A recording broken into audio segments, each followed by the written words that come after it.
नंदिनी प्रेमनगर गांव में गोभी पुलाव की रेड़ी लगाया करती थी। वो बहुत ही स्वाद गोभी फूल बनाया करती थी। उसका काम भी बहुत अच्छा चल रहा था। उस बेचारी का एक ही सपना था कि उसका गोभी पुलाव का अपना ढाबा हो। तो आइए जानते हैं कि नंदिनी ये अपना ढाबे का सपना क्यों पूरा नहीं कर पाती। उसका पति एक मजदूर था और उसे शराब पीने की गंदी आदत थी। बेचारी का एक बेटा था जिसका नाम राहुल था, जो अभी कॉलेज में पढ़ता था। तो ऐसे ही एक दिन, माँ, मुझे पैसे चाहिए, कॉलेज की फीस भरनी है। बेटा पिछले महीने ही तो मैंने तुझे 5,000 रुपए दिए थे, तू आज फिर से मांग रहा है। माँ, मैं जानता हूँ, पर अब कॉलेज वालों ने बोला है कि अगर कल 10,000 रुपए जमा नहीं कराए तो वो मुझे कॉलेज से निकाल देंगे। माँ, मैं सोच रहा हूँ कि कब तक आप अकेले ही घर चलाओगे। मैं पढ़ाई छोड़ के आपकी मदद करता हूँ। नहीं बेटा, तेरी माँ अभी इतनी बूढ़ी नहीं हुई जो अपने बेटे की फीस ना भर सके। मैंने ना कुछ पैसे बचाए थे ढाबा खोलने के लिए। अब ऐसा कर, तू उससे अपनी फीस भर ले। नहीं माँ, ये आपने अपने ढाबे के लिए जोड़े हैं। अरे बेटा, मेरा क्या है, मैं तो फिर से पैसे जोड़ लूंगी, तू जा अपनी फीस भर। बेचारी नंदिनी अपने ढाबे के पैसे राहुल की पढ़ाई में लगाती है। ऐसे ही एक दिन वो गोभी पुलाव बेच रही होती है, तभी वो एक सपने में गुम हो जाती है। आओ आओ नंदिनी के गोभी पुलाव ढाबे में, भाई साहब आप आराम से आप बैठकर खाइए। वाह माँ, आपने तो अपना ढाबा खोल ही लिया। आखिर अब तो हमारे पास पैसे ही पैसे होंगे। नंदिनी इतना सोच ही रही थी कि एक आदमी उसे आवाज लगाता है। अरे बहन जी, ओ बहन जी, अरे बहन जी, जागिए नींद से। बेचारी नंदिनी अपने सपनों से बाहर आती है और कहती है, सॉरी भाई साहब, वो क्या है ना, मेरी जरा सी आंख लग गई थी। अरे कोई बात नहीं बहन जी, एक बढ़िया सी गोभी पुलाव की प्लेट लगा दो और साथ में ना रायता भी दे देना और थोड़ा अचार भी दे देना। अजी भाई साहब, जैसा आप कहें मैं भी बनाती हूँ। वो उसके लिए गोभी पुलाव बनाती है और उस आदमी के जाने के बाद वो खुद से कहती है, अरे भगवान, कब तक तू मुझे सिर्फ सपने ही दिखाएगा। मैंने तो इससे हमेशा सिर्फ अपने लिए एक ही चीज मांगी है कि मेरा भी एक गोभी पुलाव का ढाबा हो, जहाँ लोग अच्छे से बैठकर मेरे ढाबे में खाना खाएं। कोई नहीं, मैं हिम्मत नहीं हारूंगी, मैं और मेहनत करके पैसे जोड़ूंगी। नंदिनी अब और ज्यादा मेहनत करती है। वो सुबह से शाम तक लोगों के लिए अपना रेड़ी में गोभी पुलाव बनाकर पैसे जोड़ती है और घर के एक संदूक में पैसे जोड़ती रहती है। ऐसे ही एक दिन जब वो रात को पैसे गिनने जा रही थी, तब वो हैरान हो जाती है। अरे, मेरे पैसे कहाँ गए? मैंने इतनी मेहनत करके पूरे 10,000 रुपए जोड़े थे, इसमें तो सिर्फ 2,000 रुपया ही है। मेरे बाकी के पैसे कहाँ गए? कहीं वो चोरी तो नहीं हो गए? अगर चोरी होती तो चोर सारे पैसे ही ले जाता। राहुल से पूछती हूँ, राहुल, ओ राहुल, जल्दी यहाँ। जी माँ, कहिए, आप इतनी परेशान क्यों लग रही हैं? बेटा, मैंने यहाँ संदूक में पैसे रखे थे पूरे 10,000। अब सिर्फ 2,000 ही बचे हैं, बाकी के पैसे चोरी हो गए। माँ, आप याद करो, पक्का आपने संदूक में ही रखे थे ना? हाँ बेटा, कहीं तेरे पापा ने तो नहीं चुराए और शराब में उड़ा दिए हों। तभी उसका पति नशे में घर आता है और आके कहता है, अरे ये सब क्या रोना धोना लगा रखा है। सुन नंदनी, जा मेरे लिए एक गोभी पुलाव लेके आ। आप फिर से शराब पीकर आ गए। अरे शराब तक तो ठीक था, पर आप मेरी कमाई के पैसे भी चुराने लगे। अरे शर्म आती है आपको अपना पति कहते हुए। अरे मैंने कोई तेरे पैसे वैसे नहीं चुराए हैं, ये मेरे मेहनत की पैसों की दारू है, समझी? तूने खुद नहीं कहीं उड़ा दिए होंगे और यहाँ के ड्रामे कर रही है। नंदिनी को समझ नहीं आता उसके पैसे गए तो कहाँ गए। अगले दिन वो फिर से गोभी पुलाव बनाकर अपने कमाए हुए पैसे संदूक में रखती है और जब वो रेडी लगाकर बाजार जा रही होती है तो वो अपने घर में गोभी पुलाव का सामान भूल जाती है। और जैसे ही वो घर जाती है तो देखती है कि उसका पति उसके पैसे लिए ही खुद से कह रहा होता है, अरे वाह, नंदनी को पागल बनाना कितना आसान है। मेरी बातों में यकीन कर बैठी पगली। बस ऐसे ही ये कमाते रहे और मुझे शराब के लिए पैसे मिलते रहे। वैसे भी अब मेरे से ना मजदूरी होती नहीं है और वो मेरी बीवी है, इतना तो हक बनता ही है मेरा उसकी कमाई पे। ये सब नंदिनी सुन लेती है और वो खुद से कहती है, मुझे लग ही रहा था कि मेरा पति ही मेरा दुश्मन है। अरे भगवान, तू क्यों मेरी परीक्षा ले रहा है? मैंने तेरा क्या बिगाड़ा है? अरे कैसा कामचोर और शराबी पति दे दिया तूने मुझे। अरे जो अपनी पत्नी के पैसों पे पल रहा है। वो गुस्से में घर से अपने पति के पास जाती है और सारे पैसे लेकर उससे कहती है, राहुल भी वहाँ आ जाता है। अरे कैसा मर्द है ये जो तुम अपनी बीवी से झूठ बोलते हो। अरे अपने बच्चे का भी ख्याल नहीं है तुम्हें, ना अपनी बीवी के सपने का। अरे एक छोटा सा सपना था मेरा कि वो भी पुलाव का ढाबा खोलूं, जिससे आप मेरी मदद करो, उस कमाई से हम अपने बेटे को अच्छे से पढ़ा पाए। लेकिन नहीं, आप इस शराब में डूब चुके हैं। इसके आगे आपको कुछ नजर ही नहीं आता है। ढाबा खोलना है तुझे? अरे तेरी औकात है इतनी? तू सिर्फ एक रेडी वाली है जो पूरे दिन धूप में सड़कर यहाँ अपना गोभी पुलाव बेचती है। तू ये ढाबे के सपने मत देख और ला पैसे दे मुझे। मेरे को शराब चाहिए, दे मुझे पैसे। अरे देखो, ये शराब पीना छोड़ दो। अगर मेरा बेटा तुम्हारी तरह बन गया तो मैं मर ही जाऊंगी। अरे मेरे लिए ना सही तो अपने बेटे के लिए ही शराब छोड़ दो। हाँ पापा, माँ सही कह रही है। आप ये शराब पीना छोड़ दो और हम मिलकर अपना एक ढाबा खोलते हैं, जिससे हम इस गरीबी से निकल पाए। नंदिनी का पति ये सुनकर भावुक हो जाता है और उसे अपनी गलती का एहसास होता है। तभी वो बेहोश होकर जमीन पर गिर जाता है। दोनों माँ बेटे उसको हॉस्पिटल लेके जाते हैं और हॉस्पिटल में जाकर पता चलता है कि उसके पति के पेट में इन्फेक्शन हो गया है और उसे जल्द से जल्द इलाज के लिए 20,000 रुपए की जरूरत है। बेटा राहुल, हम इतने रुपए कहाँ से लेकर आएंगे? माँ, मैंने कुछ 5,000 रुपए जोड़ रखे हैं, लेकिन वो तो बहुत कम है। दोनों सोचने लगते हैं कि तभी नंदिनी को अपने ठेले का ख्याल आता है और वो कहती है, बेटा अब बस एक ही चारा है, मुझे अपना ठेला बेचना पड़ेगा और उन पैसों से तेरे पापा का इलाज हो पाएगा। माँ, ये आप क्या कह रही हैं? वो ठेला हमारी रोजी रोटी है, उससे ही हमारा घर चलता है। आप उसको बेचने की बात कैसे कर सकती हो? बेटा वो ठेला तेरे पापा से जरूरी थोड़ी है। मैं मजदूरी कर लूंगी, लोगों के घर के बर्तन धो लूंगी, ये तो चिंता मत कर। नंदिनी अपना ठेला बेचकर पैसे हॉस्पिटल में जमा करा देती है और कुछ दिनों में उसका पति घर आ जाता है। और जब उसको पता चलता है कि नंदिनी ने उसके लिए अपना ठेला बेच दिया तो उसकी आंखों में आंसू आ जाते हैं और शर्म से उसका सर झुक जाता है। तभी वो बोलता है, मुझे माफ कर दो नंदिनी, मैंने तुमसे तुम्हारा सब कुछ छीन लिया और तुम्हें लोगों के घरों में जाके काम करना पड़ रहा है। मैं वादा करता हूँ कि अब से मैं कभी शराब को हाथ भी नहीं लगाऊंगा और तुम्हारी पूरी मदद करूंगा। बस ऐसे ही नंदिनी का पति भी सुधर जाता है और उसके घर चलाने में पूरी मदद करता है।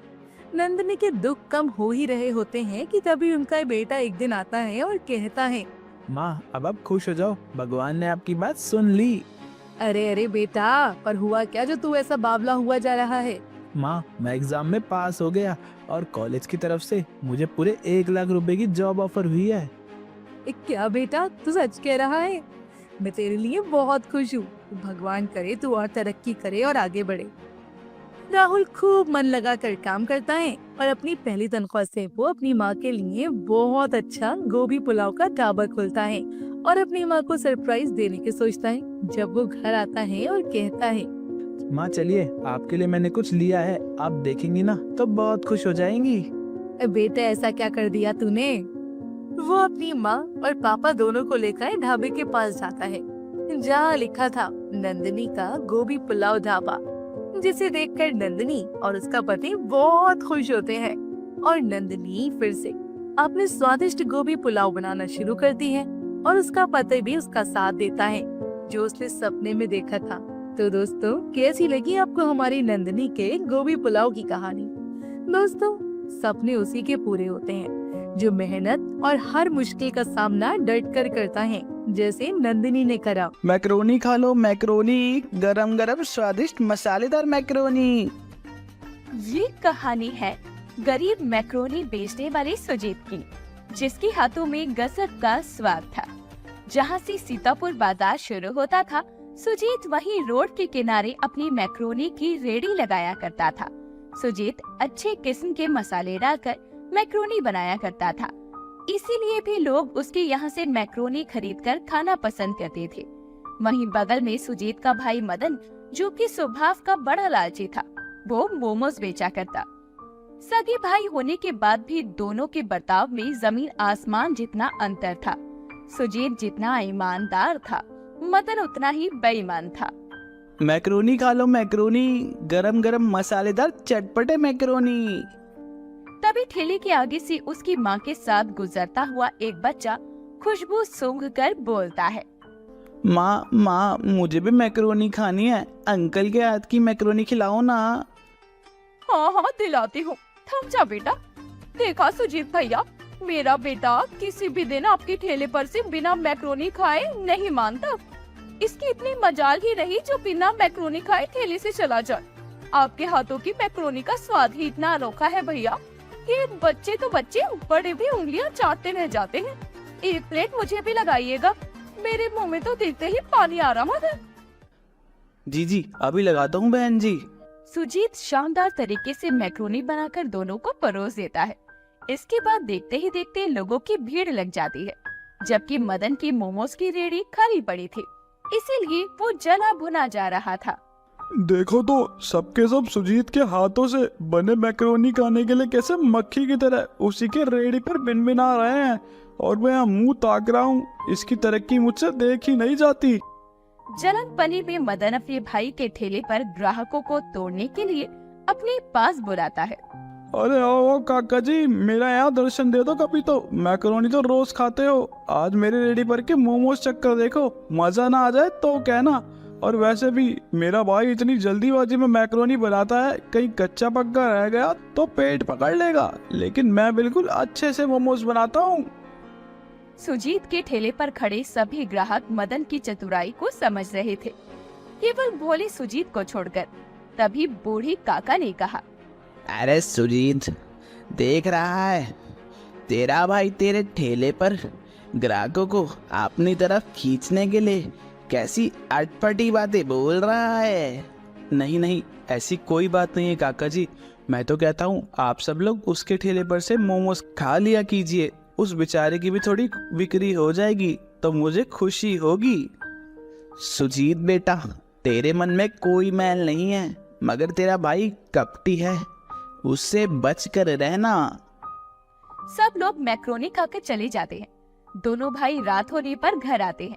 जहाँ सुजीत का ठेला खाली था, तो वहीं मदन के सारे मोमोज और सामान बचकर वापस आ गए थे, जिसके लिए उसकी पत्नी चंपा खूब झगड़ती है।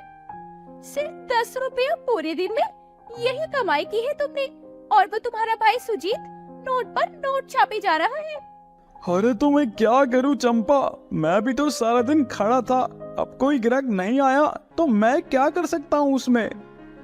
हाँ हाँ, गलती तो मेरी है जो मैंने तुम जैसे निकम्मे इंसान से प्यार रचा लिया। मेरे तो भाग्य ही फूट गए। कैसा बुड़बक पति पल्ले बन गया है मेरे, जिसको कमाने का तौर तरीका ही नहीं आता। देख चंपा, मेरा खून मत पी, वरना मैं बाहर चला जाता हूँ। इसके सिवा तुम्हें आता ही क्या है? गुइया, तुम्हारी तो बुद्धि में भी गोबर भरा है। अब चंपा ही चाल पट्टी खेलेगी। एक बार किसी तरह पता कर लो कि तुम्हारा भाई मैक्रोनी में ऐसा क्या अनोखा मिलाता है कि स्वाद इतना बढ़िया आता है। उसके बाद तो हमारी चांदी चांदी सोना सोना होगा। तू कहना क्या चाहती है चंपा? मैं कुछ समझा नहीं, अच्छे से बता। अजीब दीवारों के भी कान होते हैं, कान इधर लाओ तभी तो बताती हूँ कि मेरे इस खुराफाती दिमाग में क्या जालसाजी चल रही है। दोनों पति पत्नी खिचड़ी पका रहे थे, तो वहीं दूसरी तरफ गरीब सुजीत अपनी पत्नी और दोनों बच्चों के साथ बैठकर खुशी खुशी सुख की रोटी खा रहा था। जो ही सोनू मुंह लटकाए बैठी थी तो सुधा पूछती है, अरे क्या हुआ बच्चों, तुम दोनों ने इसे कद्दू की तरह मुंह क्यों लटका रखा है? सब्जी अच्छी नहीं बनाई क्या मैंने? नहीं माँ, ये लौकी की सब्जी नहीं खानी है हमें, अभी पिताजी के हाथ की चटपटी मैक्रोनी खानी है। हमारे स्कूल में सब उनके हाथों की मैक्रोनी की तारीफ करते हैं। हाँ हाँ, मुझको भी पिताजी के हाथों की चटपटी मैक्रोनी खानी है। बिल्कुल भी नहीं, पिताजी थक कर आए हैं, उन्हें चुपचाप खाना खाकर सो जाने दो। वैसे भी घर का खाना खाने से ताकत आती है, समझी तुम दोनों बच्चे? सुधा, अगर बच्चों का मन है तो मैं उनको बनाकर खिला देता हूँ, इतने लोगों को भी तो बनाकर खिलाता ही हूँ। आपके लाड़ प्यार ने दोनों को बिगाड़ कर रखा है, इसलिए दोनों को घर की रोटी सुहाती ही नहीं। ऐसी तो हमारी दुख गरीबी को समझने से रही है।